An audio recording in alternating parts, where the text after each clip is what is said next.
So we went from 463 to this 497 from May 1st to May 24th that we're at right now. So that's pretty good. That's 34,000. So if you don't mind, if you could just pull back up your account one time, and if you don't mind sharing your screen, that'd be great. Okay. No worries here. Okay. So as you're seeing here in the main portal here, all I've got is I've got the account that we're trading live out of here, and then it's got my list of deposits that I've made and transfers that I've made, but Yep. I don't have any trading history on it. Oh, here Yeah. I've got some positions, but There there we you go. go.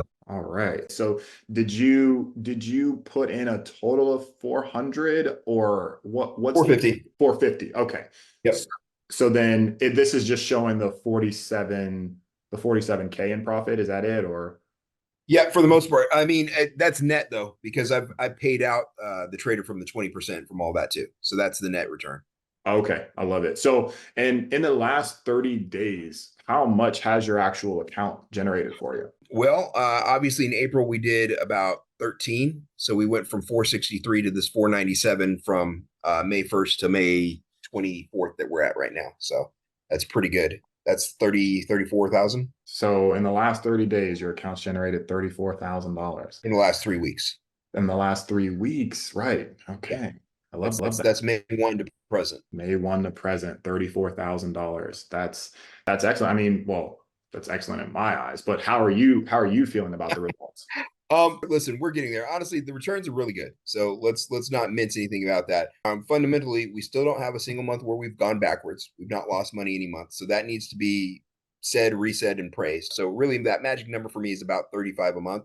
And we've been playing with the principal investment amount to make sure that we get there. I'm probably going to add another 100K here next week, and so I think that we should be pretty solid sweet in there, and that leaves me happy. I love it. I love it. And I mean, with these results, like even to this point, like what kind of impact is this having on you and your family? Well, it's a huge impact because it gives a massive road to be able to retire some other things I was doing. I've closed out some businesses and have a plan to be retired here, hopefully by the end of summer. At the worst case scenario, by the end of the year, which is a big win. I mean, obviously, having me ready around a whole lot more lets me do a lot of things. I've got a child who's a junior in high school, and so without having to be pulled for all these businesses next year, we're planning to do a gap year for her between high school and college. And we're doing an education program, teach her up about entrepreneurship, about leadership, about different things that she needs to know that you don't get out of high school, I so love that she can have success when she goes on to her adult life. Oh, I love that. I love that. You can stop share, by the way. Yeah, no, that's amazing. And is it something that you guys are planning to send her to college, or is she going straight into the business world, or? No, the oldest one. So I've got two daughters. The oldest one's a junior. The youngest one's a freshman. The oldest one and wants to go and do some marine biology, some science, and some things of that nature, which is great. I think that those are fantastic careers. However, they don't have the most income potential. So there's Oh, got to be some backup to making sure that you're going on, and that's what this next year is teaching her about, so that she's not ever at a spot where her dreams have to be put on hold because there's not enough money to keep the roof over her head. The youngest one, however, is going to go straight into entrepreneurship. She's a riot, but I have a feeling that if we put her in a corporate job, she'd get fired in like 3 weeks. that's hilarious. No, I have a 5-year-old daughter, and I mean, it's going to be really interesting to kind of watch her grow and develop and potentially have the same personality type as your freshman, and just be able to figure out, okay, this is the lane that you're going to have to go with, because any other lane is just probably not going to work based off of the last She 13, she's 14 an years. extremely intelligent young girl, but the problem is that she will tell you when you're doing something that's not smart. And Yeah. obviously you can't walk into the corporate world telling them they're doing something not smart. So yeah. No, it doesn't. It typically does not end well. No, that's hilarious. So, I mean, on your end, like, so how close or how far are you from your ultimate goal, which I believe was 35K a month? Well, so let's pierce that up. That's not the ultimate goal. That's the first level goal. Okay, I mean, sure. that's the everything's taken care of. So obviously we're there. We hit it this month. I think the ultimate goal, or the medium term ultimate goal for me, is to get to 6 figures a month in income. I Okay. think that we can probably be there by December or January, Mhm. based upon other things that I've got in the pipeline, assets that I'll be able to transfer over and get done. But it really depends upon the strategies that we got with the bots and with the different market conditions that we got in there. But I'm optimistic that we can get there by November, December, January. And so what's been your personal strategy? Has it been letting it compound? I mean, it sounds like it's been adding more in and letting it compound, but what? So what we did with the first part was I did take a small bit out so I could try to diversify into something else. But I've let it compound the last couple of months. Yep. This will be the first month that I actually take a draw on because I needed to get to an amount that would do that baseline income. And Mhm. then what I want to do is draw that, handle a couple of things, and then move to that as a primary income source Sure. as I'm waving down other things. So getting to that 35K just makes us viable to be the primary income source. And now the strategy is as I'm liquidating other assets and things are coming through, making sure that we're adding it up so that we're getting to 50, 60, and eventually 100K a month. Love it. I love that. And what are you maybe currently doing with the passive income? I know that you mentioned kind of liquidating or repositioning some of it. Is it, to take to buy down some of your maybe business risk, or what have you? Yeah, so that's primarily what's happening right now is I'm transitioning out of some things that will let me wind down to businesses faster because of course some of my physical business have some things leveraged. And Yep. so those earnings might take a year or two to get done, but I can use this passive income to clear up that balance sheet and have a buyer on it for a better price, cash price immediately this year. And so that's the first part there. And then I'll take the assets that I get, the proceeds from the sales, and dump it back into here because realistically, our worst month has been 3.7%. That's a far cry from where we want to be of 7 to 10%. But at the same time, if you annualize that out, you're not finding assets that are dealing 45% a year. Yep. So if your worst case scenario is beating every other asset, you got to have a little bit of perspective.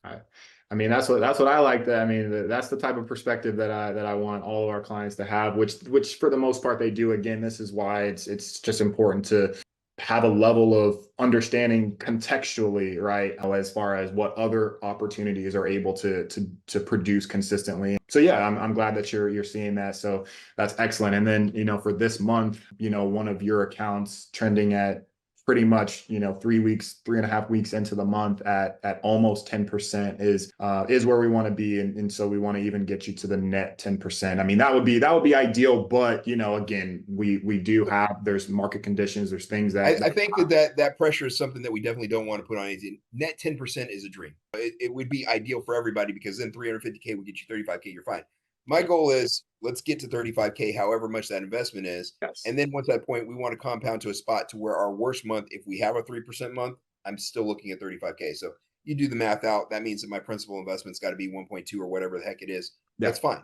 That's Yeah. what we're building to. So take the good months, prepare for when you got some that are a little underneath, and know that by December or January, that's where it's going to be on autopilot. Once it's on autopilot, you just don't worry about it. I love it. I love it. This is a screen that you need to get some familiarity with. So you can see, obviously, this is a chart that I'm looking at. We're poised for a big run up in the month strong, but in the individual, they've got this account history screen right here. This is what I wish I could have got on the video with. But as you see, we got the account balance that starts up here. Mhm. And so obviously when Yeah. this particular account started on April 5th, you see it had about 450 deposits of 450 in it. Mhm. As we go on over here, you can see the deposits are going down because we pay out the traders 20% out of it. So now deposits on hand are only 438, but the account balance is 508. Oh, See? So it's plus 70K on there since April 5. And so what you get is when you scroll down to this spot down here at the bottom, it's got all sorts of, we can nerd out about freaking data all you want. You're like our best trade. Last night we had a GBP trade that took 33. We had two of them actually. Each one took home 33.81 on it, which was a huge profit on those trades.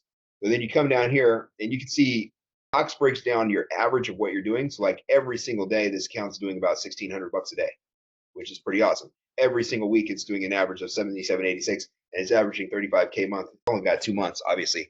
The quarter, we've only been in operation 1 quarter, so that's why the quarter of the year is. But then when you come over here to the right-hand side, you get the best. So you see the best day was plus 1.96%, which was 91.09 for the best day ever. The best week was 18.7. The best month, which is this month so far, is 53.513. This is before the profit share to the trader. And then, of course, quarter in the year. So that's not bad since April 5. yeah. I mean, that breakdown is like crazy all in one page too. Yeah, the data is unreal. And then you can also see the success of what the trader is doing as far as, our average return we've made out of our return that we got is 15.75%. You got almost 11 of it from Euro. You got 4.3% of it from GBP. But you see the bot's doing pretty well. It's about a 2-to-1 winners to losers, dead on 5,600 winners to 2,900 losers. Buy sells are pretty even based upon what the market's doing. It breaks down over here what your percent return was for every day. So over the last 2 months, we've had one day that was down 0.25% of my account value. But all these other days, you see, boom, the next day you were up percent. Over here, you were up. That was our best day ever at almost 2%. This day up at 1.5%. Realistically, truly, if you're up 2.5% a week, that's 10% a month. What So was that? Oh, that was the Black Swan event that happened, the wasn't Black it? Swan event was this one. Yeah, there we go. So that's still only 0.25% down. Then on our big ones, we've got, like I said, that's a 2% day there. There's another 1.59%. 2.5% a week is 10% a month, obviously. So that's pretty huge to have a day that's 1% or 1.5% for people put it in perspective. The only thing that's a bummer is typically when we have a day like that, we have like no activity the next day, so we instantly divide it into two. But yeah, all the data that we've got here is pretty awesome. Nice. Break down based upon how long you hold a trade for to how much money it makes you.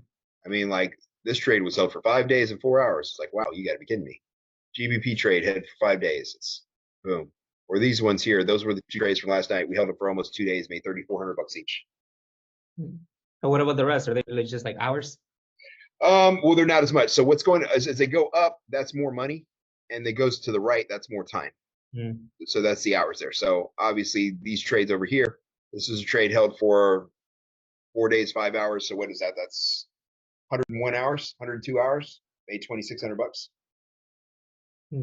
It seems to me like the sweet spot is right here.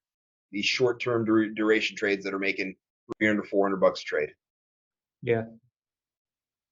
And of course, there's thousands of bots, so you can't just like break it down or whatever. But I haven't figured out this one or what the relevance is. It's like this is the day where you guys, or this is the time where you guys make the most money, and it's typically this hour 3 to 4 o'clock, and it's like that doesn't make any sense because the market's closed from 3 to 4 o'clock my time on Friday.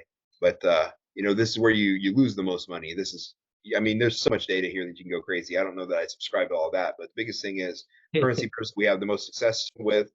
As you see, it doesn't matter if we're buying or selling within 1% of the total returns. We're pretty even. We're pretty balanced. It's pretty amazing. Although I will say this, the G7 bot tends to have heavier hitters. So obviously we've done a lot more Euro trades off of the Omega bot or the Elite or whatever he's running on there. But that G7 bot with the GBP, as you can see, it's got the bigger winners. It's got the heavier hits. When it starts to go, you know that you're in for a big day. Those trades typically take a day or two to hit the profit target, but they just absolutely kill. Especially on the weekends. I noticed like once the weekend is over, they close it out. Usually at a profit. Yeah, because you can't close out a trade on from Friday 2 p.m. Pacific to Sunday 2 p.m. You can't because the market's closed. So they just kind of hold. But when you come to Sunday, that's it. But it's pretty cool. So we're looking to close out Friday. I'll pay out the trader. I'm gonna bought my account balance back down to 450, and then I'll bump it back up to 550 for the next month. So I'm hoping that we can see a net 7 to 8% each month, and that'll be a killer on this. So every 30 days, I talk one-on-one with my clients, and that was their experience. If you want to learn more on how we help our clients earn 60% or more per year, then click the link in the description below.